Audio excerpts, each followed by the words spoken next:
Hey there, Luminea fans. This is Gabrielle Goldenberg, and we're going to talk today about little noticed secrets of uncommonly high converting sites, or in other words, how to outconvert an evangelical preacher.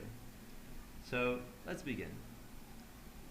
We're going to talk about a few different factors in conversion rate optimization. Just to explain that term, conversion rate is the percentage of visitors to your site that eventually buy, or in the case of lead generation, that fill out your desired form. And there's essentially 7 levers that you have to increase, or sometimes unfortunately decrease, the percentage of people that buy or fill out form. The first one is motivation. We're talking about the motivation of your traffic, the quality of your traffic. The second one is your value proposition, the unique offer that you are suggesting people purchase from you or fill out your lead form to get. The urgency of the offer is, as it were, the rocket fuel. And then there's relevance and clarity, which tend to work in unison. And obviously you want to increase the relevance and the clarity of your offer. And in contrast to that, you have anxiety and distraction, or if I could suggest the opposites, focus as opposed to distraction, and comfort as opposed to anxiety. And so this model that you see here comes from a conversion rate agency called Wider Funnel, who proposed the lift model as a way to conceptualize how you go about doing this conversion rate optimization. So first of all, let's talk about motivation, traffic quality. The first key thing you need to focus on, and if you take nothing away from this webinar but one lesson, it should be this. You need to start with motivated traffic. Very often, people don't understand the role that motivation has in the quality of their traffic. And I've seen this firsthand with a site I run for a book I wrote on advanced SEO, where I was getting on average from advertising about 15 to 20% of people opting in to get free chapters from my book. They were giving me their name and email. And when a friend endorsed me in his newsletter, I got 40% conversion rates. That's twice as good. And that shows you that if you preach to the damned, if you start really with motivated traffic, with people who care, then you are going to get significantly different results. And that's why some people, for example, will say, oh, I can send you 100 to 1,000 visitors for $10. Sure, but that's pop-up traffic, and typically you won't get any conversions from that. So what does traffic quality depend on? There's 6 factors. We'll discuss them more in a moment. Relationship. This is typically more for smaller businesses. Do they know you personally? Have they experienced you? Are they your friends? Have they been referred by an acquaintance? And for larger companies, the brand typically plays the role that the relationship has. Your advertising, so to speak, creates that relationship. People are aware of you because you've done this advertising, and they're aware of what you do, what your offers are, your products, and so forth. Permission is another very important factor. This especially comes up in the case of email marketing versus spam. Essentially, if people give you permission to market to them, to send them information about your business, they are better prospects than people who you have to interrupt to tell about your business. The channel plays as well a key role because there are all sorts of different aspects tied up in your channel. So, for example, we just talked about email marketing. If it's with an opt-in newsletter, obviously that's going to be higher trust than, for example, banner ads, which just interrupt people. The intent people have similarly plays a very big role. If you promote yourself in the yellow pages, people essentially open the yellow pages when they're looking for a plumber, for a lawyer, for all sorts of different contractors. And so if you're there when they're looking, those are tend to be high quality leads. Similarly for search engine traffic, whether it's acquired from search engine optimization or pay-per-click ads, again, the intent there is better than from other channels.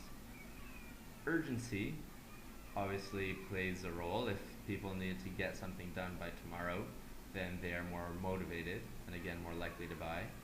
And the message, once again, affects people's motivation. If you're offering a 70% discount versus just telling people that you've got new stock for the fall season, people's motivations will vary accordingly. Let's practice with a couple of examples. So, as I'm going through this, think to yourself how you would rate the following channels across these particular factors. Okay, so I'll give you a few seconds to think about it, and then I'll go through them myself.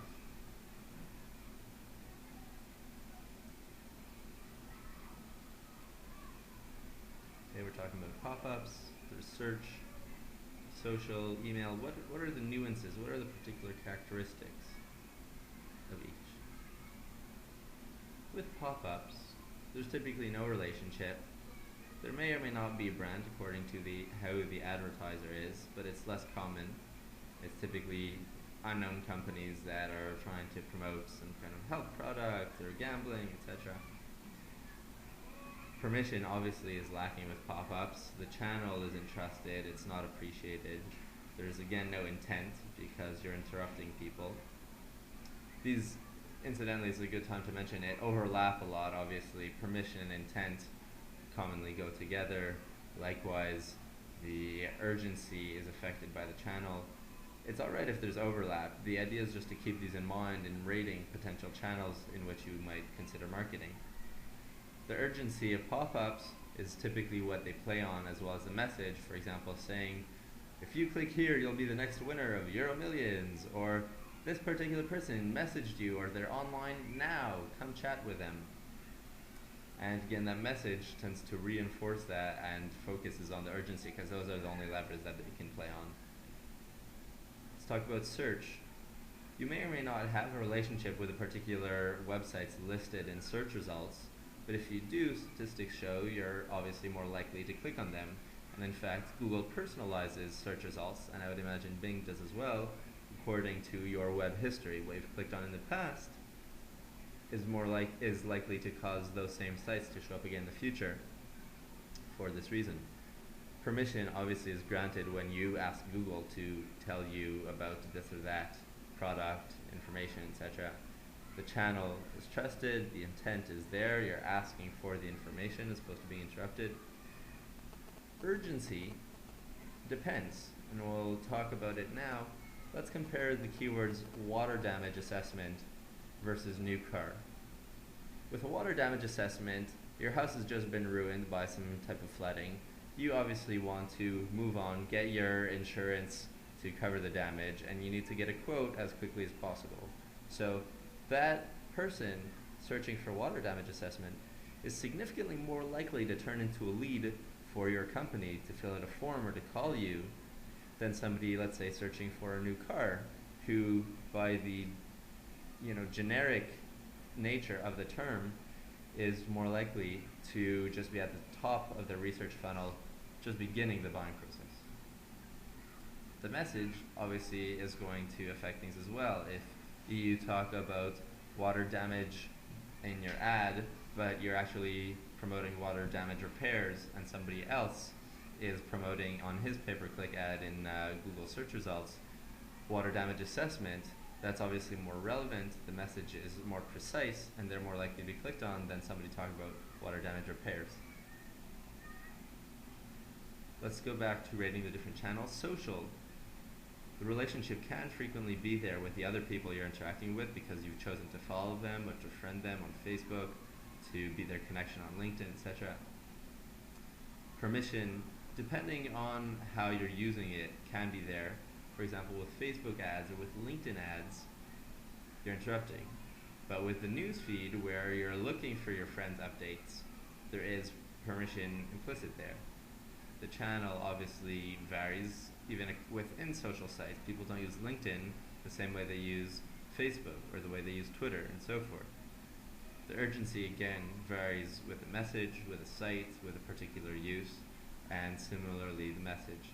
And finally, email is a bit of a unique beast because there's spam and there's opt-in email, or there's opt-out email, which is essentially just another form of spam. It's just that it's legal for now in the US. So long as you provide an opt-out link, which is kind of silly, but that's another discussion. Permission is certainly there if you've gotten people to opt in. The channel tends to be trusted.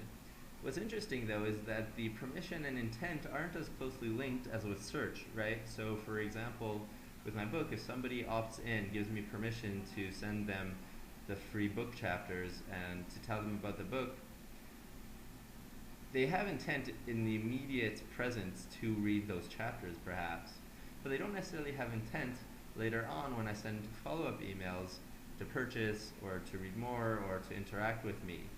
So intent in this channel can evolve with time, which is less so the case for search because it's more of an immediate action type of channel.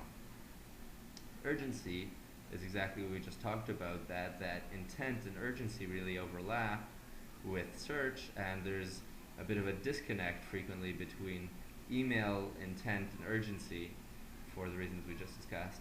And the message clearly has a big impact, as anybody who's experienced with testing different subject lines knows, right? If you send a subject line that says hello, or a subject line that says we've just rolled out the new version of our social media tool and it does X, Y, and Z, that's probably more compelling than just saying hello. Let's talk about the offer, also known as value. And this is the second most important thing after the traffic quality. And this is something that you would more take care of on your own site, whereas the traffic quality typically depends where you're pushing yourself out on other people's sites. So within the factors that you control with web design, with copywriting, etc., this is the number one thing to focus on. Imagine that your offer has to be as compelling, or is as compelling, as a proposition to marry you. You're asking your customers to marry you, to marry your product. Can you make your offer that compelling? Here's how you could do it. You could sell salvation to the damned. Make your offer irresistible. You've got hope and you're selling it for 70% off. That's wonderful. People are going to jump on it. There's a few common ways to improve your offer. We'll talk about a few now. One is a bonus offer. And so with the phone industry, people don't realize it, but in fact the phone companies, at least in the UK at least, are some of the biggest electronics retailers out there. And you realize it because increasingly they will sell you a phone deal with a quote-unquote free gift, which is something like an Xbox or a television or a laptop computer. But it's not really free, you're just buying it on installments that are bundled with your phone plan. So you have to agree to, let's say, a 24-month contract. Another thing that people do is they offer free shipping, commonly over a certain average order value. Let's say if you choose to buy over $75 worth of goods, then they'll give you the free shipping, or free delivery as it's referred to in the UK. Other things of a similar nature are buy two, get one free. Again, people who are promoting this are trying to get the customers, the visitors, to get to a higher average order value, right? Meaning that they could have just offered you 33% off, which is essentially the same thing as buy two, get one free. You've got 3 products, but one of them is free. But they don't just want to give you a discount for nothing, they want to trade you a discount for a higher volume. And that's typically the angle that you want to take with your offer. Let's talk about clarity and relevance. Do people understand your offer from the get-go? And is what you've promised interesting to your demographic? And is it also relevant once they come to the site? Let's see how that works. First, you have to start with a bang. You have to impress people from the get-go with your headline. You have to speak to them and cover at least 2 of 3 options for your message, for your headline to be clear and draw people in. Because if people don't read your headline, they won't read the rest of your ad or the rest of your blog post, etc. You need to explain what it is you're going to talk about very specifically. The more specific, the better. That's a general rule of thumb that applies very well. Who are you talking to? For example, if you were to say, mothers lose 10 pounds in 2 weeks, that's specific, and you're offering exactly what you're doing. As opposed to saying, lose 10 pounds in 2 weeks, you might be speaking to anybody. You might be speaking to men, you might be speaking to obese teenagers, you might be speaking to children whose parents don't, feed them properly. But if you include the word mothers with an exclamation mark in your headline, it immediately says, oh, this is relevant to you in particular. And why this typically goes to benefits. You can see here the book How to Win Friends and Influence People, which is a very well-known bestseller, explains why very well. Who doesn't want to win friends and influence the people they live with, they interact with on a daily basis? And at the same time, it tells you with the words how to what the book's substance is. It's a self-help, a self-education manual. Relevance, people understand typically the theory of how it works, but where they fail is the mechanics. Relevance goes back, as we said, to talking specifically to your audience. Is it relevant to you? So for example, you probably wouldn't put an ad saying, mothers, lose 10 pounds in 2 weeks on a Sports Illustrated cover, the back cover, let's say, or in ESPN.com, because those are very male-heavy audiences. So relevance first addresses who your audience is. This goes back again to traffic quality we spoke about earlier. But also in the mechanics that if you are offering a book, How to Win Friends and Influence People, your ad needs to send people directly to the right page that talks about the book. And where people fail is that they send people to the homepage of their bookstore, right? So I'm just taking Amazon as an example. They don't actually do this that I know of. But it's frequently the case. Somebody will offer, pens or pencils for 50% off. But then they'll take you just to the homepage of their office supply store and expect people to dig around. Some people might, but a lot of people will just feel like they were cheated, like you did some kind of bait and switch, and they'll leave. And it's a shame because if you really were offering 50% off, you could have had many more sales, many more conversions if you'd taken them to the right page for that particular topic. Let's talk about urgency. Urgency can be either internal, as when you use time or quantity limits, or it can be external, when there's a deadline. For example, back to school, a mother or a father need to get their child a new backpack. They need to get them pens and pencils, books, binders, etc. With internal things, it's more in your own control, and so you see this more commonly, where people will say there are only so many spots available in our training program, or while quantities last, this sale is limited. You'll see also things like a 24-hour sale, and essentially what this is working on is people's fear of a lost opportunity. There's a famous quote from an advertiser, I forget their name, but he said, I wouldn't stay up and lose sleep to earn $100, but I'd lose a week's worth of sleep not to lose $100. And that's essentially what urgency speaks to. Your soul can't be saved if you act now. It's valid while supply of hope bottles lasts, and if the devil doesn't take your soul first. Distraction. This is something obviously nobody does deliberately, but you commonly see even the best websites doing, and here I deliberately picked Amazon because they're commonly looked to as a leader in conversion rate optimization. Different sources have quoted them as having a conversion rate of as high as 20%, which is phenomenal for e-commerce. It's really, really remarkable.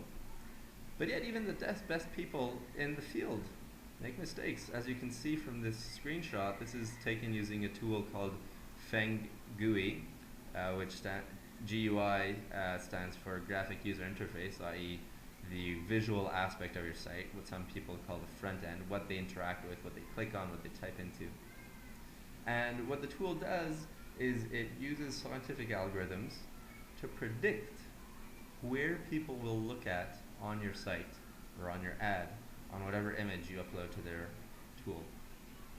And it's very useful for understanding if your website is clear and explains what you want properly, or if it's distracting. As you can see here, people's eyes are bouncing across from the Kindle to the clothing promotion down below, to the camera promotion in the upper right, to the Citibank ad on the middle right. It's confusing. What does Amazon really want me to do? What do they care about? Do they want me to buy a Kindle, get clothing, get a camera, click on their ads. This page doesn't have sufficient focus. Contrast that with focus, which is really your goal. You're not trying to chat up angels, you're not Monty Python going to quest for the Holy Grail. You want to get to heaven. You have one goal only. eBay here on their mobile site does it very well.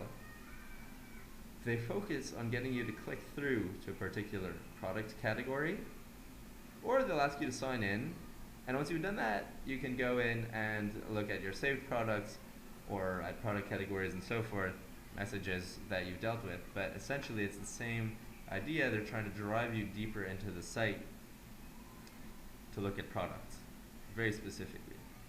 And this has a lot more focus. Also, it's easier to deal with because of the ordered list approach, or unordered list. There's no specific numbers, but you understand the idea. So here are a few of the causes that typically lead people to clutter, to distracting visitors instead of getting them to focus on their goal. There's the snake, of course, who spoke too much and caused us all to be in this world, not in the Garden of Eden. Stop talking so much. People think they need to tell you everything there is to know about the product. Truthfully, that's not the case. In probably 90% of cases, 95% of cases, if you cut copy, if you cut your text at 50%, you will see conversions increase at least 50%, if not more. And you see this very commonly with long sales page type letters, often for books or educational products. Idolaters, people who can't choose what is most important. This product is important, but that product is important, and the other product is important, and this other product is also important. That's what Amazon was doing just a moment before. They couldn't choose the one thing that matters most. So what you need to do is pick, what is my number one product? Whether it's by profit, by revenue, excess inventory you really must liquidate, and focus on that. King Ahasuerus, for people who know the Purim story, of course, he had a huge feast, invited everybody, noblemen, ordinary people, and so forth. It was lavish. Then he got rid of one wife and brought in women from across the kingdom to, choose the most beautiful one. Again, it's too much. Less is more in this case. Stop filling every inch of your palace, of your screen, just because you find from your Google Analytics that your visitors are browsing your site with enormous screens, right, with a 1300 by 1200 resolution. Doesn't mean that you need to actually use that much space to promote a variety of different products. Use your space intelligently, focus on your goal, and then let people make a decision instead of confusing them with too many options. I saved the almost best for last, that is anxiety. People very frequently have questions. It's quite uncommon that you will promote your product and people will be like, oh, that's wonderful, I'll buy it. And that this should happen across everybody in your target audience. That's often why, people in e-commerce see conversion rates as low as 1 or 2%, because the other people are also interested frequently, but they're not buying because their questions remain unanswered. Let's take an example. This site is called Airbnb. They allow people to rent out spare rooms that they have. And what they want you to do essentially over here is to join their website, but they know that if somebody has to fill out a form with, let's say, 10 or 12 fields in it, they're much less likely to do it than if all they have to do is connect with Facebook, which they can do in a single click. The problem, which they either realized ahead of time or realized from iterating, but have successfully answered here, is that people are afraid to give you permission to connect to their Facebook because they think you'll post on their behalf. They'll put words in their mouth and recommend their service to their friends or do whatever else when they're just getting to know you. They're not necessarily ready for that yet. So Airbnb, quite cleverly, right under the Connect with Facebook button, write, we don't post anything without your permission. You may not see it here, it's small and gray, but that's what it says. That's how they answer that anxiety of their audience, to say, don't worry, we're not going to put words in your mouth, We're not going to say, hey, Airbnb is great, when you haven't chosen to do that. That's it for now. If you'd like some help implementing, there's a few things I can suggest. There are two excellent books by a man named Steve Krug, and they're widely available. They're called Don't Make Me Think, which is a broad book about web usability. It provides fantastic guidelines. They're very easy to follow. It's an enjoyable read as well. He is quite humorous. And he's got another book called Rocket Surgery Made Easy. It's not a typo. It's not rocket science or brain surgery. It's Rocket Surgery Made Easy. And in that, it's a sort of follow-up book to Don't Make Me Think. He got a lot of feedback from people saying, how do I go about doing usability testing? Can you explain the details, the mechanics more? And so he does that quite well and quite easily. Anybody can understand it in the second book, Rocket Surgery Made Easy. Some tools, we talked about FengGui earlier, Feng-GUI. For those of you who are in Israel, you can be proud. This is a homegrown product. And besides for the sort of red circles and arrows that show you the order in which people will look at your site, they'll also provide you heat maps which show you the most important places people's eyes will focus on and what they focus on, so that you know and you can adjust your sites to make sure that people's eyes are drawn to the right places as opposed to being distracted and bouncing around. Usertesting.com is a service which makes usability testing quite easy because they both provide the software to record people's screens as well as their voice as they're going through your site. So essentially you provide them a list of tasks. Let's say in e-commerce, find a office chair that suits your needs and try to purchase it. And then people record themselves using your site. They record their thoughts out loud as they're using it so you can understand why they clicked on a particular place, why they're taking more time on a particular page, because they're reading, because they don't understand, they're looking for an answer. And not only that, but user testing also have a panel, which is essentially the main value of their tool, because a lot of people don't know how to recruit, don't want to recruit, can't be bothered, and especially if you have a business to consumer type of business where you don't need some kind of specialized audience to try your site, they can be very useful. Even if you do have a business to business type site and your audience is sophisticated, you can still use them to understand if your text is clear, because even in speaking to business audiences you want to avoid jargon and so forth, and if the layout is clear and so forth. And then you just grade on a curve. You say, okay, they didn't understand this term, but this is a term like everybody knows. I would still use that cautiously, but you understand the idea. And Screencast-O-Matic is essentially a alternative to user testing. You sign up, I think it's quite affordable, like $15 or $20 a year. And they'll give you, again, similar tools for recording your screen. It's based in the browser, and it's obviously quite useful for website usability tests. And what happens then is that it gets uploaded and saved, and you still have to you still have to recruit your own panel, though. That's the essential difference between user testing and Screencast-O-Matic. User testing is $39 per user, though, so it can be quite a lot cheaper if you use Screencast-O-Matic, so long as you are willing to do your own recruiting.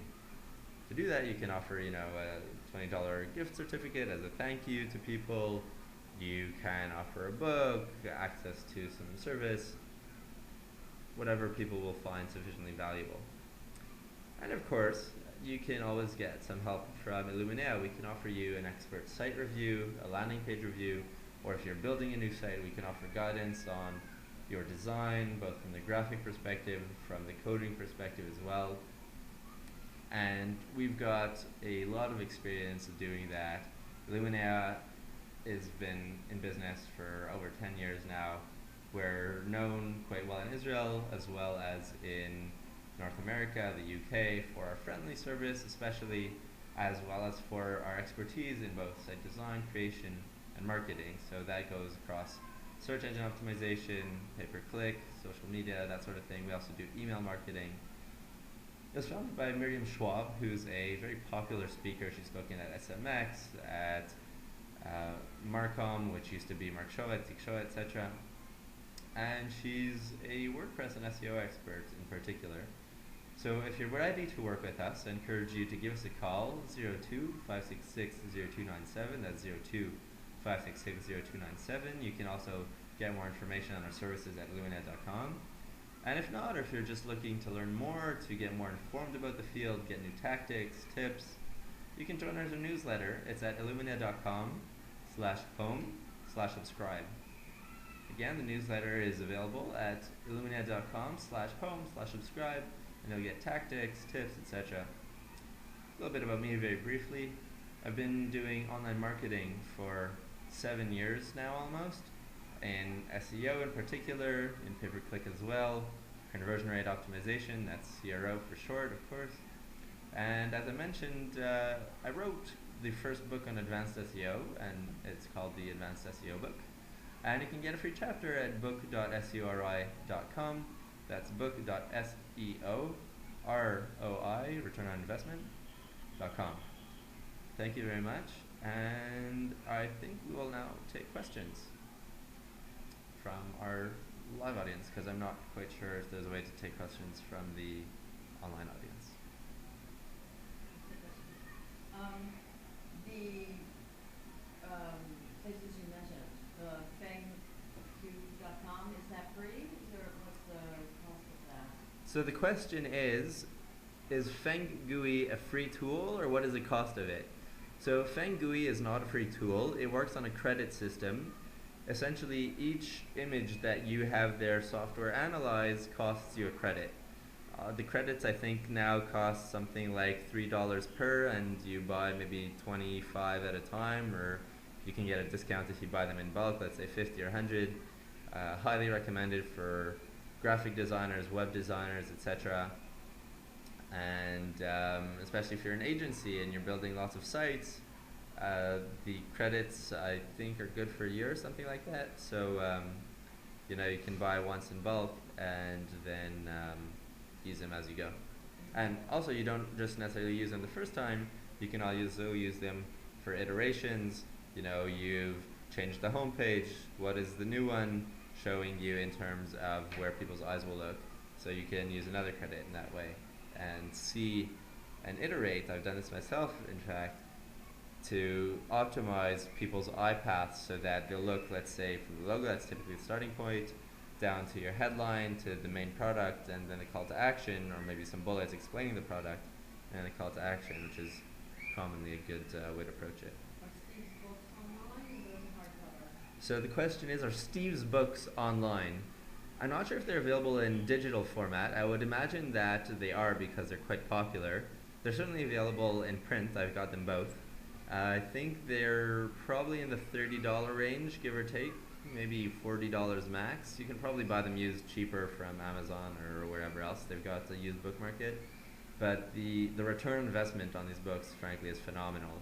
So it's really a pittance. I mean, these books could easily sell for $100 or more and be just as worth it.